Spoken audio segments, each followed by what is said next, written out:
नमस्कार, स्वागत छ द डिबेटमा। म पुष्पा शर्मा। सर्वोच्च अदालतले 16 महिनापछि पूर्ण अधिकार सहितको नेतृत्व पायो। महाभियोग न्यायाधीशहरूको बेन्च बहिष्कारको तमासा, प्रहरीसँग मुठभेड शैलीको कानुन व्यवसायको आन्दोलन, सबै भद्रगोलको साक्षी बनेको सर्वोच्चको प्रधान न्यायाधीशमा हरिकृष्ण कार्की नियुक्त भए। तर 1.5 महिना कार्यकाल बाँकी रहेका व्यक्तिलाई न्यायपालिकाको लगाम दिने कार्य निर्विवाद भने छैन। कार्कीको राजनीतिक पृष्ठभूमि मात्र होइन, कार्य सम्पादन दक्षतामाथि समेत प्रश्न छन्। अझ उनको नियुक्ति हुनु अघि परेका उजुरी र त्यसका विषयले फेरि न्यायालयमा विवादको नयाँ श्रृङ्खलालाई निम्तो दिएको छ। जनताको आड भरोसाको केन्द्रमा रहेको न्यायपालिका कठिन चरणबाट गुज्रिए पनि गठबन्धन सरकार भने अझै पनि नागरिकलाई वैदेशिक रोजगारीमा पठाएर रेमिट्यान्स भित्राउने नीतिमा अडिग छ। मुलुकमा बढिरहेको बेथितिको कालो बादललाई बढावा दिँदै पासपोर्टको मूल्य घटाएर नागरिकलाई श्रम बजारमा बेच्ने निकृष्ट नियत छरप्रष्ट भएको हो। जिम्मेवारी काँधमा लिएर गैर जिम्मेवार बनेकाहरूको कुकृत्यको असर भने मुलुक र नागरिकको पर्नु नै दुर्भाग्यपूर्ण छ। मुलुकमा चर्किएको बेथितिलाई कालो चस्मा लगाएर अनदेखा गर्न सिपालु दलहरूमध्ये एउटा झुन्ड अहिले समाजवादी मोर्चा गठनको नाटक मञ्चन गर्दैछ। जसरी पनि सत्ताबाट टाढा हुन नसक्ने मनोरोगको उपजको रूपमा सुरु भएको यो खेलले सत्ता राजनीतिमा नयाँ ध्रुवीकरणलाई निम्तो मात्र दिएको छैन, राजनैतिक स्टन्टको नयाँ अध्याय समेत सुरु गर्दैछ। हरेक निर्वाचनसँगै क्षीण हुँदै गएको नेकपा माओवादी केन्द्रसँग समाजवादी मोर्चाका नाममा गोलबद्ध हुनेमा पार्टीको अस्तित्व जोगाउन नसक्नेहरू लामबद्ध भएका छन्। अबको चुनावमा मधेसबाट बढारिने भयमा रहेको जनता समाजवादी पार्टीका नेता कार्यकर्ताहरूले छोड्दै जाने क्रम तीव्र रहेको एकीकृत समाजवादीदेखि उग्र राजनीतिको असफल प्रयास गरेका विप्लव समेतको संलग्नतामा समाजवादी मोर्चाको नाममा राजनैतिक अभिष्ट पूरा गर्दैछन्। पार्टी फेर्नेमा कीर्तिमान कायम गरेर पनि राजनीतिबाट करिब लोप भइसकेका बाबुराम भट्टराई पनि मोर्चामा सहभागी हुन चाहेका थिए, तर उपेन्द्र यादवले उनको बाटो रोके। ठुलमुले प्रवृत्तिका वामदेव गौतम अझै पनि अनिर्णयको बन्दीमा छन्। वामपन्थी विचारधारा बोकेका समूहको मोर्चा गठबन्धनलाई सान्दर्भिक देखाउन अनेक राजनैतिक लेप लगाइए पनि यो सत्ताको भर्याङ मात्रै हो भन्ने विश्लेषणलाई गलत भन्न सक्ने अवस्था छैन। यता सत्ताका सहयात्री समाजवादी मोर्चाको खिर पकाएर बार्गेनिङको अस्त्र तिखाइरहेको बेला सत्ता गठबन्धनको मुख्य घटक कङ्ग्रेसको आन्तरिक राजनीतिमा ट्विस्ट आएको छ। सभापतिको निर्वाचनमा 40% मत पाएका शेखर कोइरालालाई वरिष्ठ नेता मान्न नचाहेका सभापति शेरबहादुर देउवा र नेतृत्वको हरेक निर्णयमा प्रश्नको बाण चलाउने शेखर कोइराला बीचको अघोषित मेलमिलापले परिस्थिति बदलिएको छ। यसले संस्थापन पक्षबाट देउवाको उत्तराधिकारी बन्ने समूहलाई झस्काएको मात्र छैन, महामन्त्रीद्वय विश्वप्रकाश शर्मा, गगन थापा र कोइराला बीचको सहकार्य नै अन्यलमा पर्यो। विशेषतः सरकारसँग जोडिएका विषय, बजेट निर्माण, पार्टीगत निर्णय लगायतका सभापति देउवा एकलौटी हावी हुँदा सतहमा आएको आन्तरिक समस्याले महामन्त्रीद्वय शर्मा र थापा लगायतका युवा नेताहरूलाई नेतृत्वसँग टाढा बनाए। अझ भुटानी शरणार्थी प्रकरणमा पार्टीका नेता बालकृष्ण खाँड मुछिएको विषयमा समेत देखिएको मतान्तर लगायतले पार्टीमा सघन रस्साकसी अझै चल्दैछ। यसै सेरोफेरोमा सभापति देउवाले मार्ग प्रशस्त गर्नुपर्ने महामन्त्री गगन थापाको भनाइ आएकै समय देउवा र कोइराला एकै ठाउँमा उभिँदा सृजित तरङ्गले कङ्ग्रेसमा गुट राजनीतिमा आशंका जन्माएको छ। आज मैले द डिबेटमा समसामयिक विषयदेखि पार्टीको आन्तरिक जीवनमा बहस गर्न नेपाली कङ्ग्रेसका सांसद प्रदीप पौडेललाई निम्ति आएको छु। आउनुहोस् उहाँलाई स्वागत गरौँ। नमस्कार, द डिबेटमा यहाँलाई स्वागत छ। हजुर, धन्यवाद। नमस्कार। यो सरकार बनेको 5 महिना पुरा भएको छ। आजसम्मको दिनमा सरकारले जनतालाई प्रत्यक्ष टच हुने कुनै काम गरेको देखिएको छैन, महसुस गरेको देखिएको छैन। बरु काठमाडौँ महानगरपालिकाका मेयरका चर्चा छन्, जसले ग्रेटर नक्सा जारी गरे, फिल्ममा प्रयोग भएका शब्दका हिसाबमा फिल्ममाथिको सेन्सरमा प्रश्न गरे, उनको चर्चा छ। धरानका नगर प्रमुखको चर्चा छ, जसले श्रमदान गरेर धरानवासीलाई पानी खुवाए। मुलुकको कार्यकारी प्रमुखले 5 महिनासम्म पनि चर्चा गर्न लायकका कुनै काम गर्न किन सकेनन्? होइन मतलब स्थानीय तहको नेतृत्व गरिरहनु भएका प्रतिनिधिहरूले आफ्नो ढङ्गले काम गर्नुभएको छ। उहाँहरूले आफ्नो कामको चर्चा पनि पाउनु भएको होला, त्यो एउटा विषय हो। अब त्यसको तुलना केन्द्रीय सरकारसँग गर्ने भन्दा पनि सरकारले खासै उल्लेखनीय काम गरेन, त्यो कुरा म पनि स्वीकार गर्छु। खास गरी यो पहिले सरकारहरू जसरी चल्थे त्यसरी नै चलिरहेको स्थिति छ।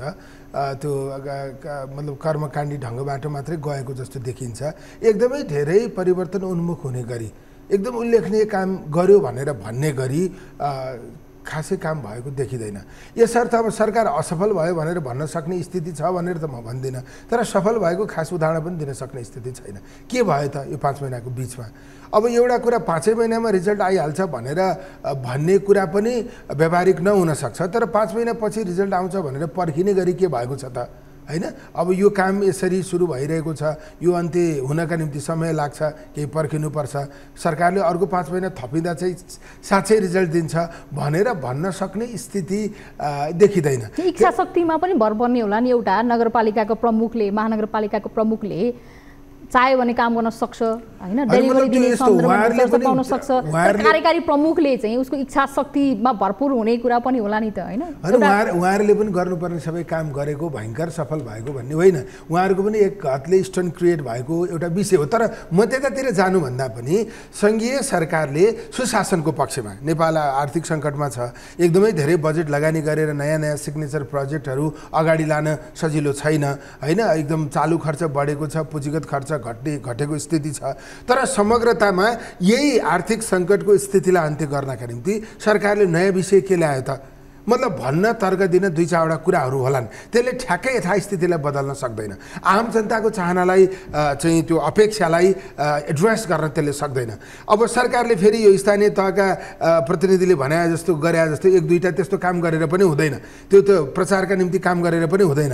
सरकारले चाहिँ ठ्याक्कै परिवर्तन गर्ने गरी एग्रेसिभली आक्रामक ढङ्गले काम गर्न सक्नुपर्छ। त्यो काम गर्ने गरी सरकारले सुरुवात गरेको पनि देखिँदैन, हैन? अब त्यो ठ्याक्कै रिजल्ट आउने गरी 5 महिनामा नयाँ कुरा भइसक्नु पर्थ्यो भनेर भन्न नमिल्ला, तर 10 महिनाभित्र नयाँ कुरा दिने गरी सरकार आज बीचतिर पुगेको छ भनेर भन्न सक्ने स्थिति पनि रहेन। त्यस हुनाले मेरो विचारमा एकदमै धेरै पुँजीगत खर्च गरेर चाहिँ सिग्नेचर प्रोजेक्टहरू लागू गर्ने स्थिति नभए पनि सुशासन दिने, भ्रष्टाचार अन्त्य गर्ने, सुशासन कायम गर्ने, सबैतिरको अव्यवस्था अन्त्य गर्ने, सिस्टममा देशलाई लिएर जाने, यो आम चाहिँ एउटा न्याय दिने ढङ्गबाट आम जनताले अपेक्षा गर्ने गरी सरकारले काम सुरु गरेन। त्यसकारण त्यो ढङ्गबाट मूल्याङ्कन गर्दा चाहिँ सरकार सफल हो भनेर भन्न सक्ने स्थिति छैन। अब प्रधानमन्त्रीको कुरा मात्र होइन, सरकार प्रमुखको कुरा मात्र होइन, यहाँको कङ्ग्रेसको नेता भएको हिसाबले अब नेपाली कङ्ग्रेस पनि 3 महिना भयो सत्तारूढ बनेको। नेपाली कङ्ग्रेसको तर्फबाट 8 जना मन्त्रीहरू हुनुहुन्छ, सरकारमा सहभागी हुनुहुन्छ। अब काङ्ग्रेस सहभागी भएको सरकारले गर्ने केही न केही कुरा त जनतालाई महसुस गर्ने कुरा त सुरुवाती चरणमा केही हुनुपर्ने होला नि त, हैन?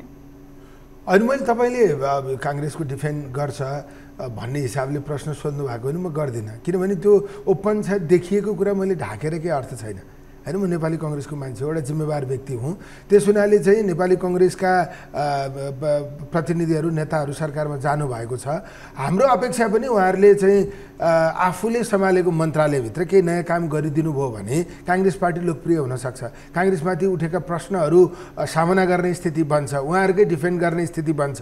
त्यसैले समग्र काङ्ग्रेस पार्टीको पर्फर्मेन्स बेटर बनाउने, राम्रो बनाउने सन्दर्भमा सरकारमा जानुभएकाहरूले नयाँ ढङ्गबाट मन्त्रालय चलाउने स्थिति बनाउन सक्नुपर्छ। खास गरी यसमा तपाईँलाई आज म पुरा भन्छु, मैले तपाईँले खोजेको भन्दा गहिरिएर म उत्तर दिन्छु। कुरा के हो भने जस्तै चुनाव हुन्छ, चुनाव किन जित्ने? जनताका निम्ति काम गर्न। सत्तामा किन जाने? जनताका निम्ति काम गर्न। 84 सालको चुनावको हामीलाई धेरै ठुलो चिन्ता छ, जित्दैन कि भन्ने डर छ। 84 सालमा पनि चुनाव किन जित्ने? सत्तामा जानका निम्ति। एकलौटी बहुमत किन ल्याउने? जनताको पक्षमा काम गर्नका निम्ति। त्यो मौका त हामीलाई अहिले नै प्राप्त छ नि। झन्डै आधा हाराहारीको स्थानीय तहको नेतृत्व हामीले गरिरहेका छौँ, त्यहाँ हामीले राम्रो काम गर्न सक्नु पर्यो। अब 1 नम्बर प्रदेशमा पनि 2-4 दिनमा सरकारमा जाने परिस्थिति बनेको छ। 7वटै अरू 6वटै प्रदेशमा कहीँ मुख्यमन्त्री छौँ, कहीँ मन्त्री छौँ, त्यहाँ बसेर काङ्ग्रेस पार्टीलाई एकदमै लोकप्रिय बनाउने गरी हामीले काम गर्न सक्छौँ। केन्द्रीय सरकारमा हिजो मात्रै यहाँका मन्त्री, परराष्ट्र मन्त्रीले राहदानीको मूल्य 5,000 घटाउनु भयो शुल्क, होइन?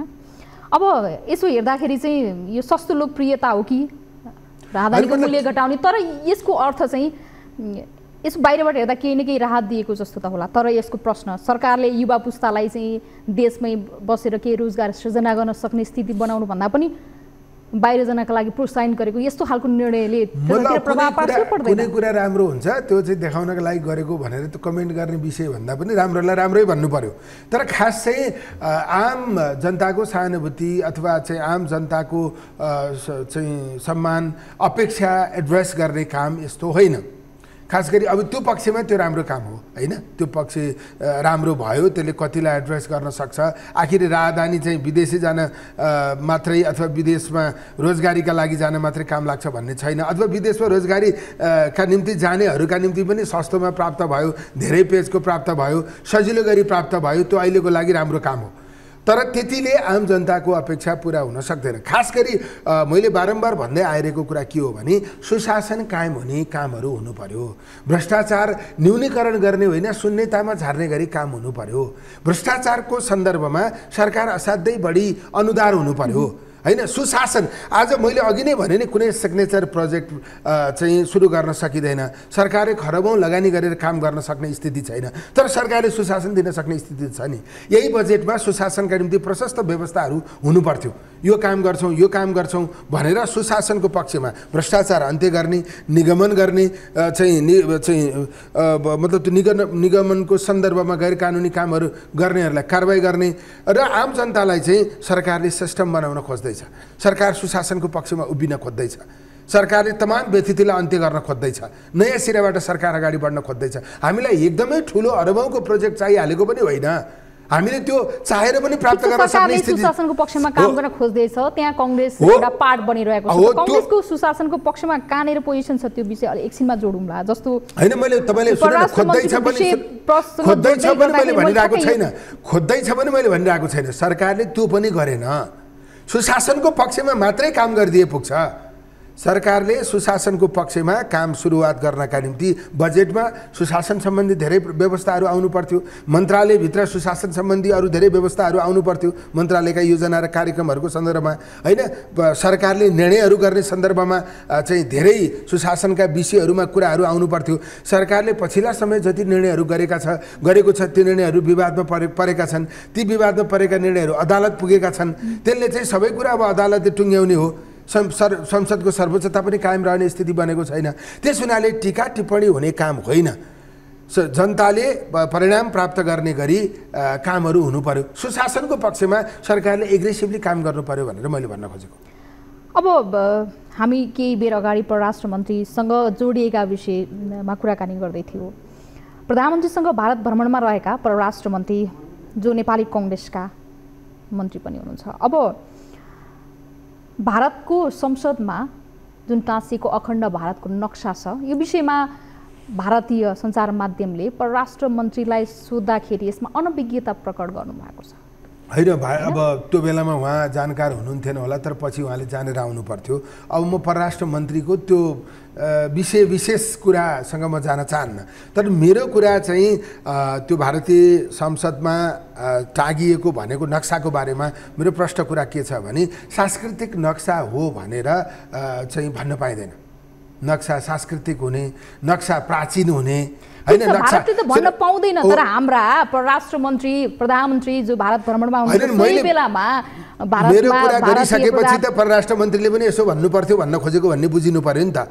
मेरो कुरा चाहिँ के हो भने नक्सा प्राचीन थियो भने त्यो त्यही बेलाको लागि थियो, सांस्कृतिक थियो भने त्यो त्यही बेलाको लागि थियो। अहिलेको नक्सा के हो? अहिलेको भारतको नक्सा, भारतको सिमाना, नेपालको नक्सा अहिले त यो त प्रश्न छ नि त, सार्वजनिक छ नि त। अहिले जे सार्वजनिक हो अथवा जे प्रश्न हो अथवा जे विषयका बारेमा विवाद छ, समस्या छ, त्यो हल गर्नतिर नगएर फेरि नयाँ विषयहरू ल्याएर थप विवाद उत्पन्न गर्ने, त्यो त हेपेको कुरा भएन। त्यो प्रश्न गर्ने ठाउँमा त परराष्ट्र मन्त्री प्रधानमन्त्री उहीँ पुग्नु भएको छ। किन यस्तो नेपालको सार्वभौमिकतासँग जोडिएको विषयमा तपाईँले किन यस्तो गलत गर्नुभयो भनेर उहाँले त्यस्तो खालको रेस्पोन्स दिनुपर्नेमा अनभिज्ञता प्रकट गर्नु, यो गैर जिम्मेवारीपन त यहाँ नै देखियो त।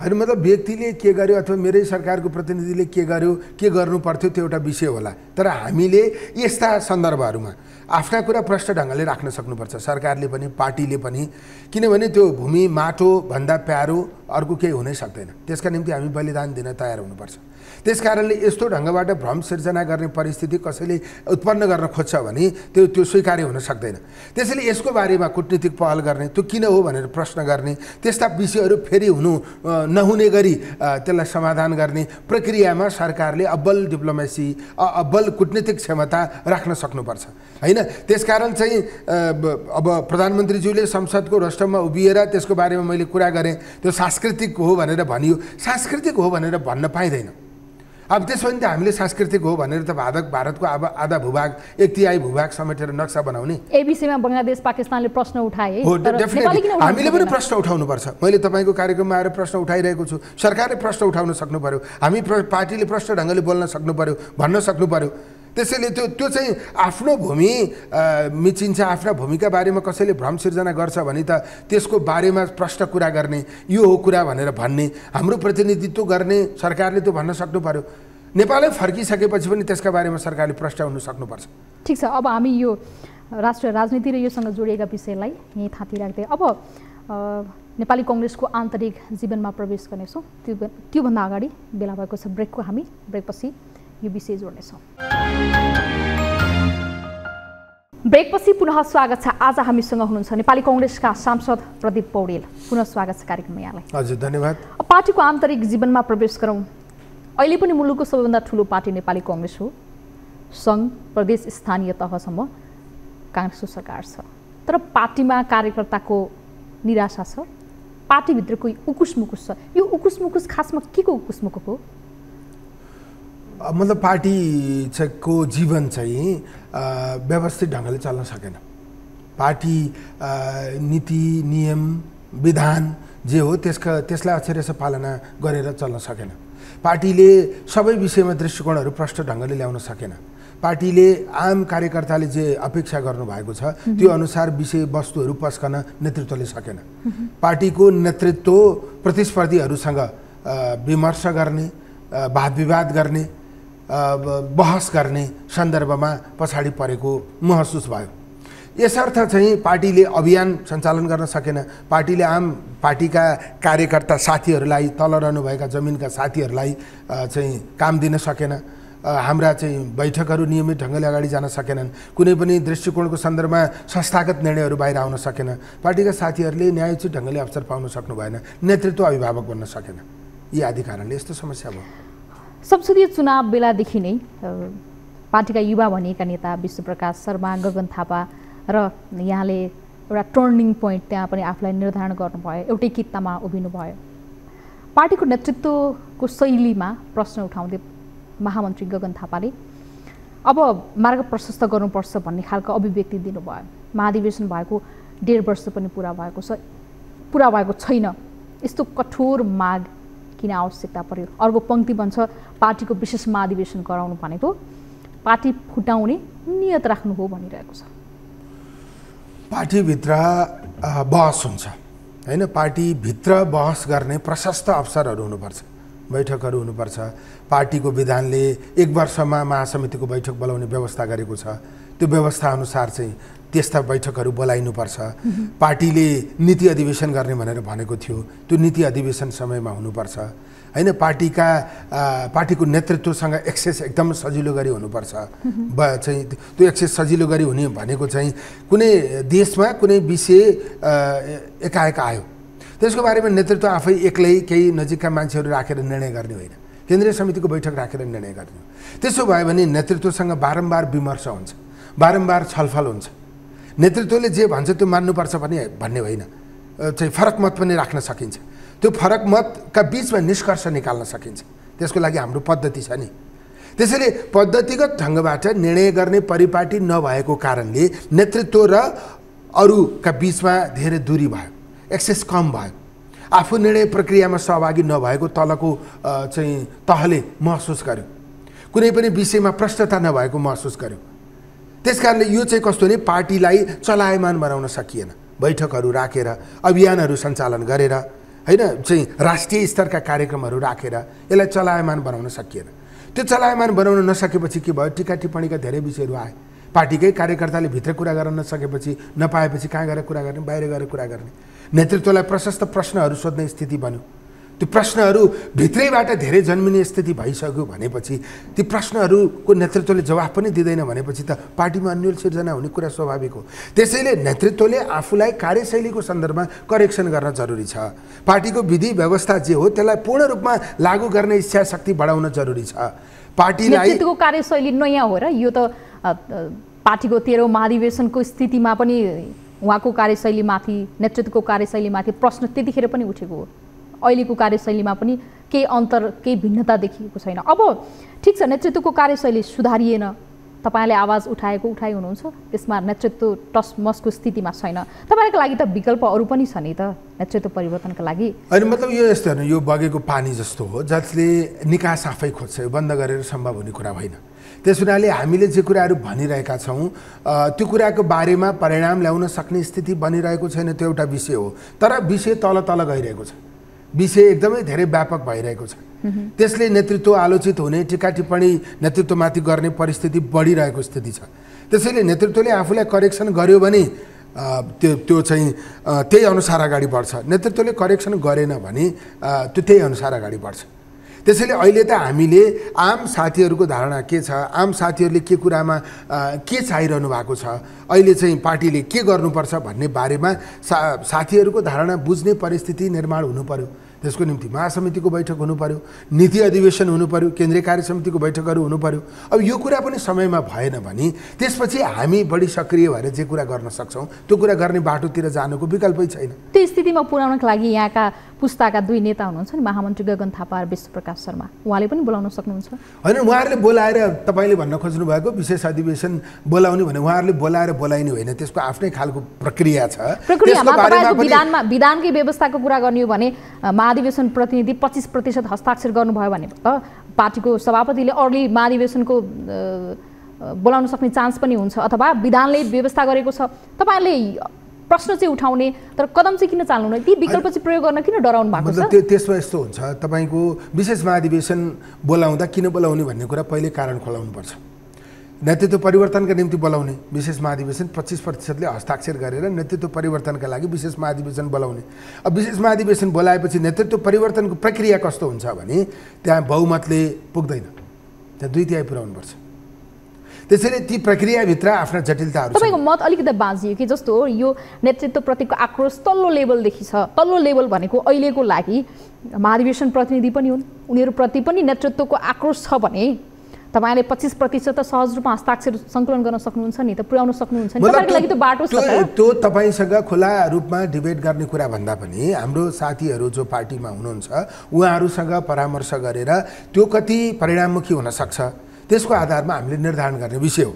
त्यसैले तपाईँले भने जस्तो 25% नपुग्न पनि सक्छ, 2/3 पुग्न असाध्यै गाह्रो हुनसक्छ। तपाईँ त्यो आन्तरिक सन्दर्भको उसमा भनेको। त्यसैले हामीले यी कुरा कसरी अगाडि लाने भन्ने सन्दर्भमा हामीले आन्तरिक रूपमा यो बहसलाई तलसम्म गएर गर्न जरुरी छ। साथीहरूको परामर्श लिएर अगाडि बढाउन जरुरी छ। त्योभन्दा अगाडि चाहिँ हामीले गर्ने कुरा के हो भने नेतृत्वले अहिलेको परिस्थिति बुझिदिएर आफै एक खालको अभिभावक बन्ने परिस्थिति बन्न सक्छ कि, त्यसको निम्ति हामीले पहल गर्न आवश्यक छ। त्यसपछि चाहिँ भनौँ न यो 14औं महाधिवेशनको प्रोसेसबाट आएको नेतृत्वले अब यो बिचमा करेक्सन गर्नका निम्ति सबै कुराका निम्ति तयार हुन्छ कि, त्यो कुराका निम्ति पनि प्रयास गर्न जरुरी छ। त्यो सबै कुरा नभइसकेपछि तपाईँले भनेको ठाउँमा पुग्नका निम्ति एउटा माहौल बन्न सक्छ, तलसम्मका साथीहरू त्यो विषयमा कन्भिन्स हुन सक्छन्। संसदीय दलको निर्वाचनको बेलामा जुन एउटा खालको माहौल थियो जहाँ 3 नेता चाहिँ एकै ठाउँमा उभिनु भयो र एउटा असन्तुष्टि भएको पङ्क्ति पनि अब चाहिँ केही कङ्ग्रेसको रूपान्तरणमा केही यिनीहरूको 3 नेता एउटै कित्तामा उभिँदा केही महत्त्वपूर्ण भूमिका र केही कामहरू देखिन्छ कि भन्ने जुन खालको अपेक्षा थियो, त्यो अपेक्षा यत्रो समय व्यतीत हुँदाखेरि पनि पुरा हुन सकेन। मतलब त्यो संसदीय दलको विषय त त्यही चरणको विषय थियो। त्योभन्दा अब त्यो बेलामा पनि चाहिँ हामीले आफूलाई चाहिँ भनौँ न जुन ढङ्गले प्रस्तुत गऱ्यौँ र जति शक्ति आर्जन हुनुपर्ने, जुन ढङ्गको समर्थन प्राप्त गर्नुपर्ने हो त्यो प्राप्त गर्न सक्ने स्थिति रहेन होइन। त्यसले पनि परिवर्तनको पक्षमा चाहिँ पार्टीका साथीहरू उभिएको देखिएन।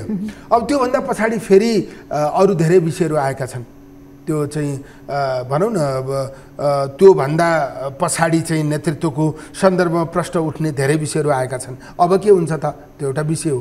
अब प्रक्रियाबाट फेरि त्यो कुरा बदल्ने सन्दर्भमा चाहिँ त्यो बेलाको भन्दा अप्ठ्यारो परिस्थिति छ। त्यो बदल्ने शैलीमा तपाईँहरूको एउटा के ल्याकिङ देखियो भने जुन पार्टीको दोस्रो पुस्ता छ, त्यो दोस्रो पुस्ता पार्टीमा ठुलो पङ्क्ति छ, त्यो पङ्क्तिलाई तपाईँहरू जस्तो तेस्रो पुस्ताले चाहिँ आत्मसात गर्न नसकेको र सँगै लिएर हिँड्न नसकेको पहिलो पुस्तान्तरणको नाममा यी दोस्रो पुस्तालाई पनि पाखा लाउन जुन कोसिस गरिरहेको छ, यो कोसिस चाहिँ हाम्रो लागि स्वीकार्य छैन है भन्ने खालको सन्देश दिइरहेको भान भइरहेको छ। तपाईँहरूले पुस्ताको कुरा भन्दा पनि मेरो विचारमा पार्टीका व्यतिथिका विरुद्ध जसले आक्रामक ढङ्गबाट विषयहरू ल्याउन सक्छ, जसले नेतृत्वले गलत गरे पनि आन्तरिक रूपमा ती विषयहरूलाई उठान गर्न सक्छ, पार्टीको भविष्यका निम्ति व्यक्ति गौँडो हैन, व्यक्तिलाई बलियो बनाउने कुरा भन्दा पार्टीलाई बलियो बनाउने प्रक्रियाबाट अगाडि जानुपर्छ। पार्टीका स्वार्थहरू यी हुन् अथवा यसलाई यसरी सम्बोधन गरिनुपर्छ, पार्टीको भविष्य यसो गरियो भने मात्रै बनाउन सकिन्छ भन्ने ढङ्गबाट जो कोही आउँदा पनि, जुनसुकै पुस्ताको आउँदा पनि हामीभित्र अहिले स्पेस भएको स्थिति छ।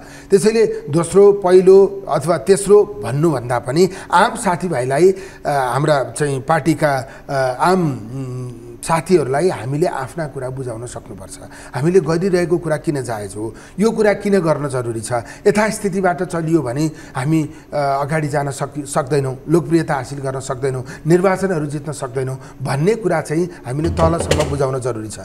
माथि बुझाएर समर्थन प्राप्त गर्न धेरै गाह्रो छ, तल बुझाउन सकियो भने समर्थन प्राप्त गर्ने स्थिति हुनसक्छ। यस्तो विषयमा अनिर्णयको बन्दी भन्दा पार्टी कसरी लोकप्रिय बन्छ, कतिसम्म भने व्यक्ति बचाउनका लागि पार्टीलाई तिलाञ्जली दिने स्थिति बढ्न खोजिरहेको छ। आजको दिनमा पनि जो तपाईँका पार्टी प्रभावशाली नेता बालकृष्ण खाँड भुटानी, नक्कली भुटानी शरणार्थी प्रकरणमा अहिले अनुसन्धानका क्रममै थुनामा हुनुहुन्छ, उहाँ तपाईँको पार्टीको केन्द्रीय सदस्य हो। खाँडको निलम्बनमा काङ्ग्रेस अझै पनि अनिर्णयको अवस्थामा छ। अब उहाँमाथिको नैतिक प्रश्न भनेको काङ्ग्रेसलाई उब्जेको प्रश्न हो कि होइन? व्यक्ति माथिलाई उठेको प्रश्न त होइन होला नि, समग्र रूपमा काङ्ग्रेसलाई प्रभाव पार्ने विषय हो। उहाँमाथि उठेको प्रश्न आजको दिनमा काङ्ग्रेससँग जोडिएको प्रश्न हो, त्यसमा दुई मात्रै भएन।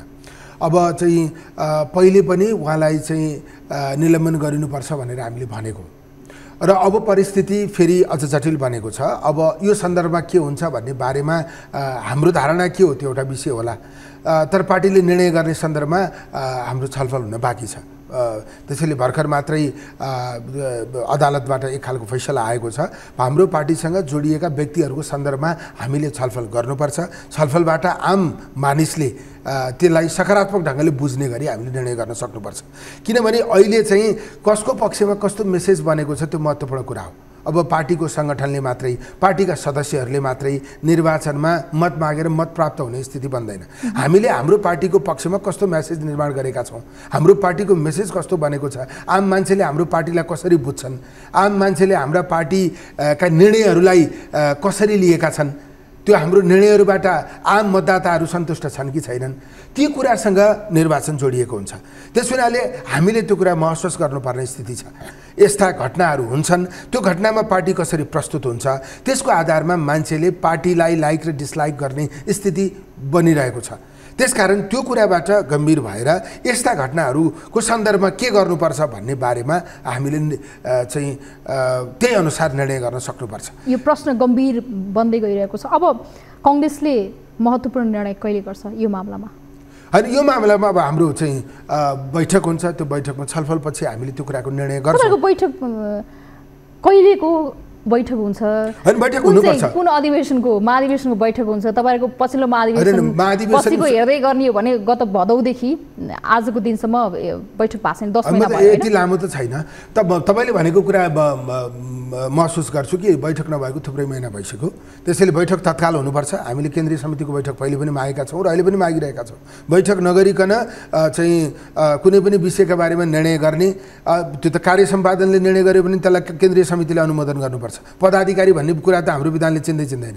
त्यसैले बैठक तत्काल हुनुपर्छ। बैठकबाट यो मात्रै होइन, अरू थुप्रै विषयहरूमा निर्णय गरिनुपर्छ। त्यसैले बैठकले चाहिँ पार्टीका बारेमा नयाँ अभियान सञ्चालन गर्ने परिस्थिति बनाउनुपर्छ। यस्ता महत्त्वपूर्ण विषयमा निर्णय गर्न अनिर्णयको बन्दी जस्तो हुनुहुन्छ। मुलुकमा तपाईँका लागि चुनौती थपिरहेको छ। एकातिर राजनैतिक रूपमा राजनैतिक समीकरणको नाममा समाजवादी केन्द्र घोषणा भइसकेको स्थिति छ। तपाईँहरूको लागि अर्को च्यालेन्ज उपनिर्वाचनपछि देखिएको राष्ट्रिय स्वतन्त्र पार्टीको उदय र यसको चुनौती थपिँदै गइरहेको छ। पार्टी पङ्क्तिमा राजसभाप्रतिको रुझानले पार्टी पङ्क्तिबाट त्यहाँ सङ्ख्या घट्ने स्थिति बनिरहेको छ। अब अझै पनि पार्टीका आफ्ना कार्यकर्ता नेताहरूलाई चाहिँ पार्टीमै रहनका लागि मेरो पार्टीमा चाहिँ यो चिज चाहिँ अलि आकर्षकको केन्द्र हो, आकर्षकका विषय यी छन् भनेर देखाउने चिज केही छन् अहिलेसम्मको स्थितिमा? होइन, मतलब अर्को कसरी गइरहेको छ भन्ने सन्दर्भभन्दा पनि हामी कसरी गइरहेका छौँ, कसरी जानुपर्छ भन्ने कुरा महत्त्वपूर्ण कुरा हो। कुरा के हो भने एउटा डेमोक्रेटिक स्पेसभित्र कङ्ग्रेस थियो मात्रै थियो। अब त्यहाँ चाहिँ अरू शक्तिहरू पनि उदय भएको स्थिति छ। त्यसलाई हामीले चुनौतीका रूपमा हेर्नुपर्छ। त्यसअनुसार चाहिँ प्रश्न नउठ्ने गरी हामीले आफूलाई प्रस्तुत गर्न सक्नुपर्छ। हाम्रा अस्पष्ट विषयहरूलाई प्रस्ट्याउन सक्नुपर्छ। हाम्रो पार्टी सङ्गठन आजको समय सापेक्ष ढङ्गबाट अगाडि बढ्ने स्थिति हुनुपर्छ। नयाँ मान्छे हाम्रो पार्टीमा आएर रमाउने, नेतृत्व लिने अनि यो पार्टीमा जानुपर्छ भन्ने स्थिति हामीले बनाउन सक्नुपर्छ। हाम्रो पार्टी मास बेस हो कि क्याडर बेस पार्टी हो, त्यो चाहिँ हामीले निर्क्युल गरेर पार्टीलाई अगाडि बढाउन सक्नुपर्छ। राष्ट्रिय मुद्दाहरूको सन्दर्भमा हामी प्रष्ट भएर अगाडि जान सक्नुपर्छ। किनकि राजनीति बलि प्रतिस्पर्धात्मक भएको छ। प्रतिस्पर्धात्मक राजनीतिमा अब्बल साबित गर्नका निम्ति हामी चाहिँ सबै हिसाबबाट प्रष्ट हुनुपर्छ। कसैले प्रश्न उठाउन नसक्ने ढङ्गबाट अगाडि बढ्नुपर्छ। अनि यो त नेपाली कङ्ग्रेस त एउटा लामो इतिहास बोकेको पार्टी हो। नेपालको लोकतन्त्रका निम्ति एकदमै धेरै योगदान गरेको पार्टी हो। त्यसैले यो पार्टीमा लागेका सबै मान्छेले गलत काम गरेका छैनन्। कोही एक दुई मानिसले गलत काम गर्दैमा राम्रा काम गरेका मान्छेहरूको पनि शिर झुक्ने स्थिति हुनु हुँदैन। त्यस अर्थमा चाहिँ यो पार्टी जोगाउने सन्दर्भमा हामीले प्रशस्त कामहरू गर्न आवश्यक छ। केवल विषयमा होस् अथवा पार्टीले नीतिका विषयमा यो विषयमा यो गर्नुपर्छ तपाईँहरू भन्नुहुन्छ। अब तपाईँले यो विषयमा डिस्कस गर्ने फोरम कहाँ हो त? अब कहाँ खोज्न जाने? तपाईँहरूको केन्द्रीय कमिटीको बैठक बस्दैन, तपाईँहरूको फोरम के हो? यो विषयमा छलफल गर्ने फोरम होइन। अहिले हामीले सधैँ बैठक नबसिरहने कुरा पनि हुन सक्दैन। बैठक बस्छ नै। खास गरी चाहिँ बैठक केन्द्रीय कार्य समितिको छिटो राख्नुपर्छ भनेर हामीले भनिरहेको कुरा हो। हामीले नेतृत्वलाई भनेको, अब फोरम भनेर आमसभा गरेर भन्ने कुरा भएन, नेतृत्वलाई भनिरहेको। त्यो कुराको व्यापक दबाब छ। अब बैठक नराखिकन अगाडि बढ्न सक्ने स्थिति नै छैन। बैठक राख्ने एउटा पार्टी जीवनको एउटा सामान्य विषय हो। हामीले अरू गम्भीर विषयहरूमा हामीले निर्णय गरेर अगाडि जानुपर्ने स्थिति छ। अब कङ्ग्रेसलाई मूल्याङ्कन गर्ने, कङ्ग्रेसलाई विश्लेषण गर्ने विश्लेषकहरूले अब कतिसम्म भन्न थाले भने कङ्ग्रेसको कार्यशैली नसुधार्ने, पुरानै शैली अपनाइरहने, यसो सैद्धान्तिक बुझाइ हुन्छ नि। कङ्ग्रेस लोकतान्त्रिक पार्टी जहाँ विधिले चल्छ, विधानले चल्छ, त्यही भएर लोकतान्त्रिक पार्टी भयो चरित्रमा। अब जुन चाहिँ अधिनायक वैद्य शैलीमा चल्छ उसको पृष्ठभूमि ऊ चाहिँ कम्युनिस्ट भयो। अब काङ्ग्रेसै अब कम्युनिस्टको कार्यशैली जस्तो अपनाइरहेको छ। अब कसरी फरक हुनसक्छ त कङ्ग्रेस भन्नेसम्मको स्थिति बनिसकेको छ। मतलब काङ्ग्रेस पार्टी कम्युनिस्ट पार्टी हुनै सक्दैन। अब अहिलेकै तुलनामा पनि पार्टी सञ्चालनको विधि, नेतृत्वको कार्यशैलीले त हेर्दा व्यवहारिक रूपमा सैद्धान्तिक रूपमा फरक होला। अहिले पनि Congress best among the worst हो। कम्युनिस्ट पार्टीको जस्तो एकाधिकारपूर्ण चाहिँ परिस्थिति तपाईँले कुनै कम्युनिस्ट पार्टीको नेता ल्याएर यी कुरा गराउन सक्नुहुन्छ? कुनै कम्युनिस्ट पार्टीको नेताले आफ्नो पार्टीको नेतृत्वको बारेमा तपाईँसँग आएर यस्तो कुरा गर्न सक्छ? त्यसैले हामी त भित्रै प्रश्न गर्न सक्ने मान्छे हो। हामीले त प्रश्न ढङ्गले हाम्रो कुरा राखेका छौँ। त्यस्तो अस्पष्टता, त्यस्तो धेरै चाहिँ पदको लोभ, त्यस्तो धेरै डराउने परिस्थिति कसैको होला, तर हामी काङ्ग्रेसभित्र सबैको छैन। हामीले हाम्रा कुरा प्रश्न ढङ्गले राखेका छौँ। तर कुरा के हो भने प्रोसेसमा हामीले गरेको कुराले प्रिभेल गरेन। त्यो चाहिँ गम्भीर विषय हो। हाम्रो नेतृत्व पनि त प्रोसेसबाटै आएको हो नि त। हामीले पनि त प्रोसेसभित्रै बसेर कुरा गरेको हो नि त। त्यसैले हामीले गरिरहेका कुरा, सुधारवादी कुरा, परिवर्तनकारी कुरा, भ्रष्टाचार विरुद्धका कुरा, चाहिँ आम भ्रष्टताका कुरालाई हामीले चाहिँ प्रोसेसभित्रबाट अगाडि ल्याउन नसकिरहेको स्थिति हो। त्यसको निम्ति हामीले विश्वास नगर्ने पार्टी अब कसरी लोकतान्त्रिक भन्ने भनेर प्रश्न यहाँनिर छ कि ठिक छ, यो विषय यहीँ छोडौँ। हामीसँग छोटो समय छ, एउटा सेसन बाँकी नै छ सठिक प्रश्नको, जहाँ 5वटा प्रश्न हुन्छन्, वैकल्पिक उत्तर छान्नुपर्ने हुन्छ। पहिलो प्रश्न, देशमा मुलुकको कार्यकारी प्रमुख भन्दा मेयरले चर्चा पाउन थाले। सरकारले सरकारका काम चर्चा गर्न योग्य छैन कि प्रचारै भएन? मतलब अब मेयरले काम गर्नुभयो त्यो कार्यकारीले गर्नु भएन त्यसकारण गलत हो भन्ने कुरा भन्दा पनि सबैले आफ्नो ठाउँबाट एकदम जिम्मेवार भएर काम गर्नु पर्यो, लोकप्रियता हासिल गर्ने गरी काम गर्नु पर्यो। अझ मुख्य कुरा त मेयर त एउटा विशेष पालिकाको मात्रै हुन्छ, प्रधानमन्त्री त देशकै हुन्छ। त्यसैले देश परिवर्तन गर्ने हो, अग्रगामी बाटोमा लिएर जाने हो भने प्रधानमन्त्रीले काम गर्नु पर्यो।